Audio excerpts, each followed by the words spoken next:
Hello everyone, welcome to my channel. आज हम इस वीडियो में इनोलेट आयन का बेसिक कॉन्सेप्ट एग्जांपल के साथ डिटेल में समझेंगे। ऑर्गेनिक केमिस्ट्री का एक बहुत इंपॉर्टेंट टॉपिक है, एक इंपॉर्टेंट कॉन्सेप्ट है। एल्डिहाइड एंड कीटोन्स चैप्टर में आपको ये पर्टिकुलर कॉन्सेप्ट देखने को मिलेगा। तो इस पर्टिकुलर वीडियो में इसका बेसिक कॉन्सेप्ट हम डिटेल में समझेंगे। बहुत इंपॉर्टेंट टॉपिक है, तो इसका प्रॉपर हैंडरिटन नोट्स आपको प्रोवाइड करूंगा जो आपके सेमेस्टर एग्जाम्स के लिए बहुत हेल्पफुल होगा। सो इनोलेट आयन क्या होता है? The aldehydes and ketones having alpha hydrogen atom exhibit tautomerism and may be represented as in equilibrium mixture of two isomeric form। ठीक है, तो सिंपल सा कॉन्सेप्ट है। जो एल्डिहाइड एंड कीटोन्स होते हैं जिनमें अल्फा हाइड्रोजन प्रेजेंट होता है। अल्फा हाइड्रोजन का कॉन्सेप्ट हमने पिछले वीडियो में डिटेल में समझा है।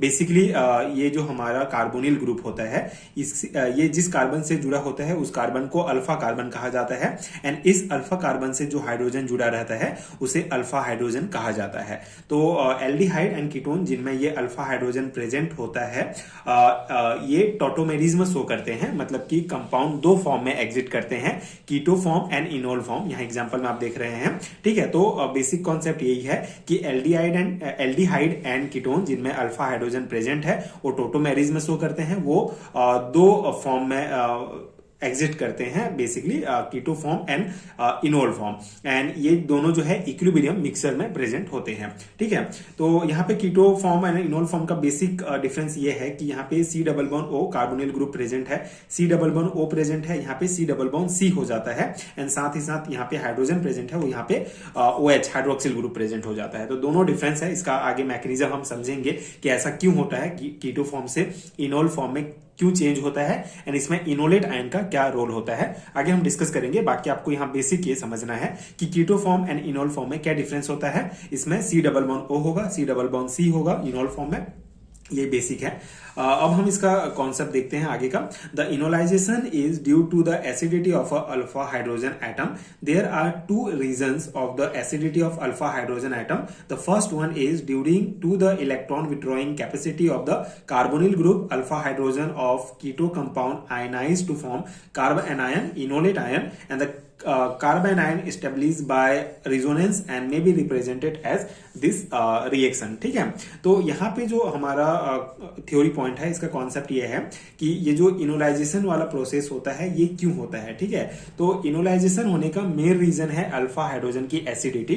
तो अल्फा हाइड्रोजन की एसिडिटी वाला जो कॉन्सेप्ट है ये मैंने पिछले वीडियो में डिटेल में समझाया है, उसको आप देख सकते हैं, आप कॉन्सेप्ट को और डिटेल में समझ सकते हैं। बेसिकली यहाँ पे क्या होता है कि कार्बोनिल ग्रुप जो C double bond O group होता है, यहाँ पे हम एग्जांपल से देखते हैं।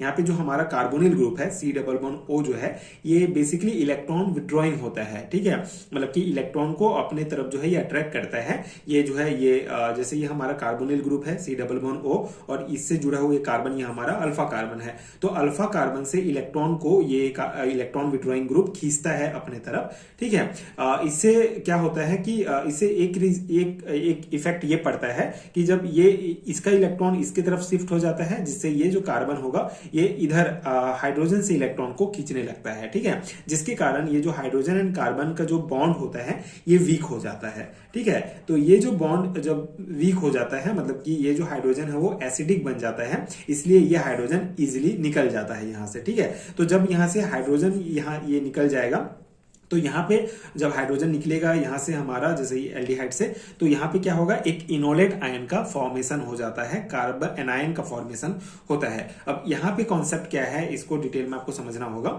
जैसे यहाँ से हमारा अल्फा हाइड्रोजन रिमूव हुआ, उसके बाद ये इनोलेट आयन बन गया। तो ये जो इनोलेट आयन होता है ये स्टेबल होता है क्योंकि इनमें रिजोनेंस होता है। रिजोनेंस मतलब कि एक ही मॉलिक्यूल जो है डिफरेंट स्टेट में पाए जाते हैं। जैसे यहाँ पे जो डिफरेंट स्ट्रक्चर होता है, जैसे यहाँ पे हमारा जो नेगेटिव चार्ज है कभी कार्बन पर होगा, कभी ऑक्सीजन पर हो जाता है। ठीक है, मतलब नेगेटिव चार्ज, रिजोनेंस का मतलब वो ये है कि नेगेटिव चार्ज जो होंगे वो कभी कार्बन पर होंगे, कभी ऑक्सीजन पर होंगे। तो ये बेसिक है इनोलेट आयन का। ये इनोलेट आयन जब यहाँ से एक हाइड्रोजन निकलेगा तो इनोलेट आयन बनेगा, और इनोलेट आयन बहुत स्टेबल होता है क्योंकि इनमें रिजोनेंस पाया जाता है। मतलब इनका जो नेगेटिव चार्ज होगा वो कभी कार्बन पर होगा और कभी ऑक्सीजन पर होगा। यहाँ पे आप देख सकते हैं ये दोनों इक्विलिब्रियम में है, मतलब ये रिवर्सिबल रिएक्शन है। ठीक है, तो ये हमारा इनोलेट आयन बन गया। तो इसके बाद क्या होगा, इस इनोलेट आयन को जब H+ मिलेगा, ठीक है, जब H+ के साथ फिर से इसको रिएक्ट कराएंगे तो हमको इनोल फॉर्म प्राप्त हो जाएगा। ठीक है, ये H+ जो है इस ऑक्सीजन के साथ जाकर जुड़ जाएगा और हमको ये इनोल फॉर्म बन जाएगा। तो इस प्रकार से कीटो फॉर्म से इनोल फॉर्म बनने के लिए इनोलेट आयन एक बहुत इंपॉर्टेंट स्टेप है, एक इंपॉर्टेंट इंटरमीडिएट कार्बन एनायन है। तो ये इनोलेट आयन का कॉन्सेप्ट है। ठीक है, आई होप आपको समझ में आ गया होगा इनोलेट आयन क्या है। Enolate ion basically negatively charge species होता है और इनोल और इनोलेट आयन दोनों रिएक्टिव होते हैं। बेसिकली ये बहुत स्टेबल होता है, बहुत रिएक्टिव होता है। तो आगे कुछ कॉन्सेप्ट इसी को हम समझते हैं। Enolate ion is negative charge species and on protonation it give enol. ठीक है, तो इनोलेट जो आयन है ये नेगेटिव चार्ज स्पीसीज है, क्योंकि यहाँ पे कभी कार्बन पर नेगेटिव है या कभी ऑक्सीजन पर नेगेटिव होता है, तो ये रिजोनेंस के द्वारा एक नेगेटिव चार्ज स्पीसीज है।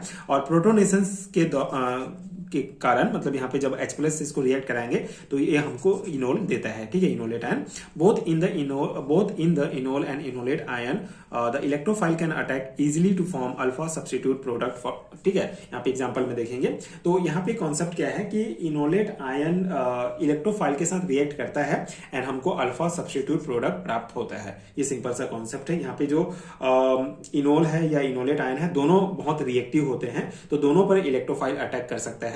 तो इनोलेट आयन इलेक्ट्रोफाइल के साथ रिएक्ट करके अल्फा सब्स्टिट्यूट प्रोडक्ट देता है। यहाँ पे दो एग्जांपल आप देख सकते हैं। दोनों एग्जांपल में क्या है, हमारा जो KOH है ये एज अ बेस यहाँ पे काम करता है, जिसका मेनली काम होता है कि अल्फा हाइड्रोजन को, मतलब अल्फा हाइड्रोजन जो है उसको हटाना। ठीक है, तो सबसे पहले हम ये जो KOH हम यूज करते हैं वो बेसिकली अल्फा हाइड्रोजन को हटाता है, मतलब जैसे OH जो है ये H को निकल के H2O के फॉर्म में बाहर निकल जाता है।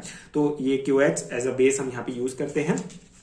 उसके बाद ये जो हमारा Br2 है ये हमारा इलेक्ट्रोफाइल है Br। ठीक है, तो यहाँ पे जब रिएक्शन होगा तो बेसिकली ये जो इलेक्ट्रोफाइल होता है ये अल्फा कार्बन पर अटैक करता है। ठीक है, ये इलेक्ट्रोफाइल मान लो इस अल्फा कार्बन पर अटैक करता है, जिससे हमको फिर ये अल्फा सब्स्टिट्यूट प्रोडक्ट प्राप्त हो जाता है। ठीक है, तो ये सिंपल से दो एग्जांपल्स हैं जो आपको ध्यान रखने हैं इनोलेट आयन के कॉन्सेप्ट से रिलेटेड। तो ये बेसिक कॉन्सेप्ट है, आई होप कि आपको समझ में आ गया होगा कि इनोलेट आयन क्या है। ठीक है, कीटो फॉर्म से इनोल फॉर्म में चेंज होने के लिए जो इंटरमीडिएट हमको प्राप्त होता है उसको इनोलेट आयन कहते हैं। ये बहुत स्टेबल स्पीसीज होता है, नेगेटिवली चार्ज स्पीसीज होता है। जब इसमें प्रोटोनेशन किया जाता है इसका तो हमको इनोल फॉर्म प्राप्त होता है।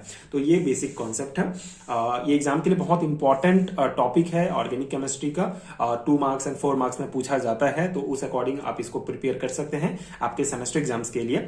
एंड आई होप कि ये वीडियो आपको समझ में आया होगा कॉन्सेप्ट, एंड ये नोट्स आपके एग्जाम प्रिपरेशन के लिए हेल्पफुल रहा होगा। अगर आपको हैंड रिटन नोट चाहिए PDF फॉर्म में तो नीचे डिस्क्रिप्शन बॉक्स में आप चेक कर सकते हैं। आपको PDF स्टोर का लिंक मिलेगा जहां से आप BSc एंड MSc लेवल के hand written notes PDF form में डाउनलोड कर सकते हैं, जो अगेन आपकी एग्जाम प्रिपरेशन के लिए बहुत हेल्पफुल होगा। एंड अगर ये वीडियो हेल्पफुल है तो आगे की वीडियोस देखने के लिए आप मेरे चैनल के साथ जुड़े रहिए। Thank you so much for watching.